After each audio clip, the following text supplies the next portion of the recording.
el gobierno no siempre tiende a reconocer todos los problemas, y no porque no le interesen, sino porque puede estar limitado o incluso falta de capacidades para atenderlos todos. De manera que el reconocimiento expreso de los problemas es lo que los va filtrando y haciendo que puedan llegar a la toma de decisión gubernamental. Aquí viene el asunto, o sea, el cómo se hace o el cómo se llega es en donde está el componente ciudadano de las políticas públicas, es decir, el consenso social. No puede haber política pública si no existe la participación de sectores representativos de la ciudadanía en ciertos temas. Por ejemplo, ¿no? Pensemos en el asunto de la desigualdad social como un gran problema estructural. Cuando vamos enfocándonos ya ciertas desigualdades, pensemos desigualdades de género, desigualdad de acceso a la vivienda y muchos otros aspectos, pues tú no tomas las decisiones unilateralmente. Usualmente hay grupos de interés, entiéndase, por ejemplo, sectores religiosos, estudiantes, colegios de profesionistas, que durante años y por vocación propia han trabajado esos temas. E incluso ellos por su cuenta han diseñado ya alternativas que puedes poner a consideración del gobierno.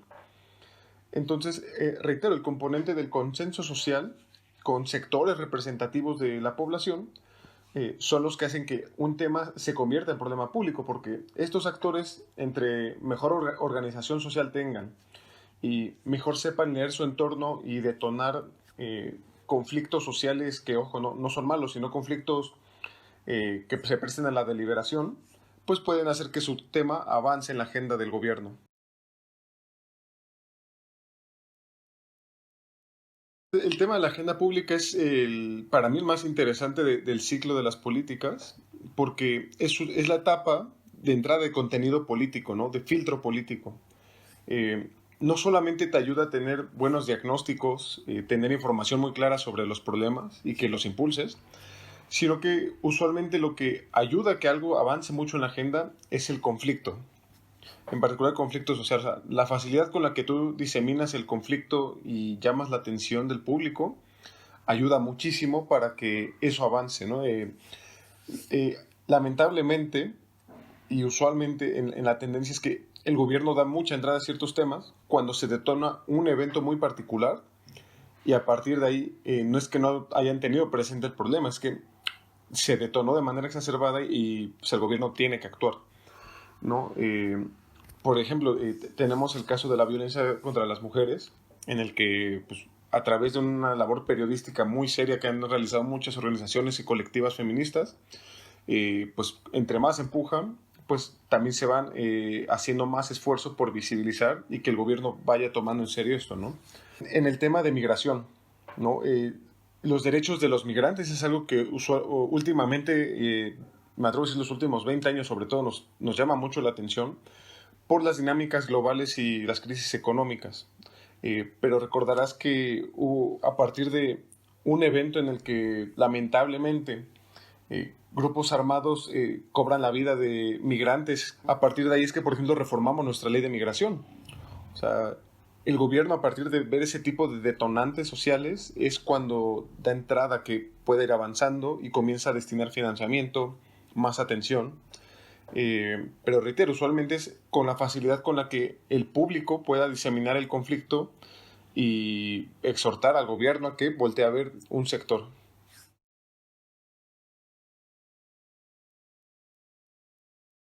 Creo yo que la forma más sencilla o tal vez prolífera en la que podrías sumar y generar más simpatizantes hacia tu causa, pues es partir en principio de un principio básico como son pues los derechos humanos, ¿no? O sea, que son personas como tú que en un momento también tenían una vida tan estable o tan tranquila como tú y sin embargo eso no los hace exentos a problemas públicos.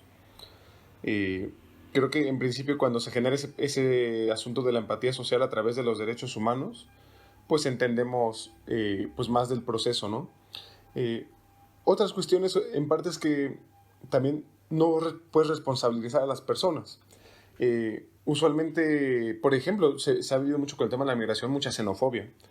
Y se asume que la presencia de migrantes pues daña la imagen, daña la economía Y la realidad es que no, la evidencia ha mostrado que países más abiertos a la migración incluso tienen mejor productividad económica, eh, son países en los que eh, hay más facilidad de asimilación y que incluso permite mejor intercambio económico, ¿no? Entonces, eso ayuda mucho porque, reitero, el principio es no responsabilizarlos a ellos, sino ver las circunstancias externas a las que todos somos presas. Por ejemplo, algo nos está pasando hoy en día, la inflación. Y la inflación no puedes culpar a tus semejantes, no puedes asumir que la política económica, por tanto, es resultado nuestro, ¿no? O sea, sabes que hay un factor que es un factor mundial, una economía global en la que pues, tú eres un actor, pero no eres responsable. Creo que cuando vas entendiendo ese tipo de elementos de empatía social, son los que permiten ir sumando más voces, ¿no? Que incluso los problemas son tan transversales, o sea, afectan tantas cosas. Por ejemplo, yo me especializo en desarrollo urbano. El desarrollo urbano es muchas cosas. Es vivienda, es desarrollo económico, es movilidad, es igualdad en el uso del espacio. Y te das cuenta que cuando tú luchas por una mejor ciudad, pues sin querer queriendo, varios sectores nos estamos sumando a lo mismo. O sea, varios sectores estamos pidiendo mejor medios de transporte, mejores viviendas, mejores oportunidades para los jóvenes, para las mujeres en el espacio. Entonces creo que es eso, o sea, cuando comprendes, reitero, el tema de la empatía social y comprendes que los problemas son transversales y pueden abarcar muchos aspectos, es cuando todos sumamos para pues dar el granito de arena y también recibir de manera proporcional.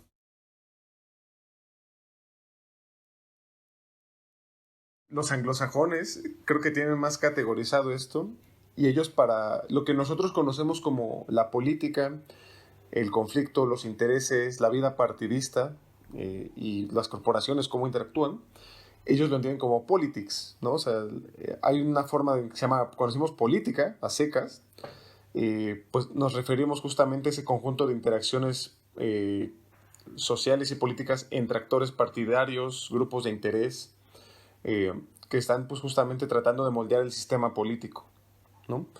Eh, y, y, por ejemplo, los anglosajones para políticas públicas o las políticas tienen un término que son policy, con Y al final, ¿no? Y con C. Y nos dicen, bueno, es que policy ya se basa en particular en entender la toma de decisiones y acciones públicas. O sea, más allá de entender propiamente la interacción entre actores políticos, los conflictos queremos entender cómo la ciudadanía interfirió o intervino en esos procesos y sobre todo cómo los ciudadanos instrumentan e implementan también esas decisiones. De ahí que reitero, el objeto de estudio de las políticas es la toma de decisiones y acciones públicas, ¿no? Ese apellido de público es lo que le da la diferencia de la vida política partidista cerrada en cónclave del sistema político, por así decirlo.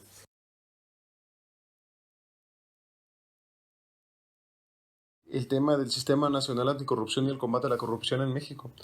Y de hecho ese es un ejemplo detonante muy interesante de cómo la ciudadanía literalmente le quita la agenda al gobierno. O sea, a raíz de, pues tú no puedes hablar de corrupción cuando destapamos una Casa Blanca, una estafa maestra. Y entonces la ciudadanía organizada, o sea, USCs, think tanks, académicos, pues toman la agenda y dicen, pues vamos a moldear esto, ¿no? Y comienzan a hacer una propuesta de un gran sistema que hoy se conoce como el Sistema Nacional Anticorrupción. Y, y tan es así que los partidos naturalmente sí toman su parte, pero no ven con malos ojos el apoyar e incluso dirimir los conflictos para crear este tipo de instituciones, y el resultado es que hoy tenemos un sistema nacional de corrupción, ¿no? Digo, tal vez con sus bemoles, etcétera, pero en principio el detonante y origen pues fue de naturaleza ciudadana, ¿no? Y eso nos da cuenta de que no todo se queda en gobierno, o sea, también hay eh, personas muy bien organizadas que están al pendiente de todos los asuntos.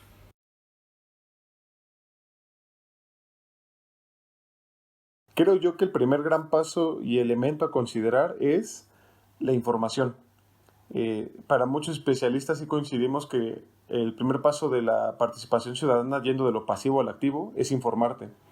Y no solamente cuando ves los medios o lees el periódico, ¿no? O sea, cuando puedes acceder a la información gubernamental, recabarla, darle tu lectura e interpretación, es el primer gran paso que tienes para decir, pues tengo evidencia y puedo comenzar, ¿no?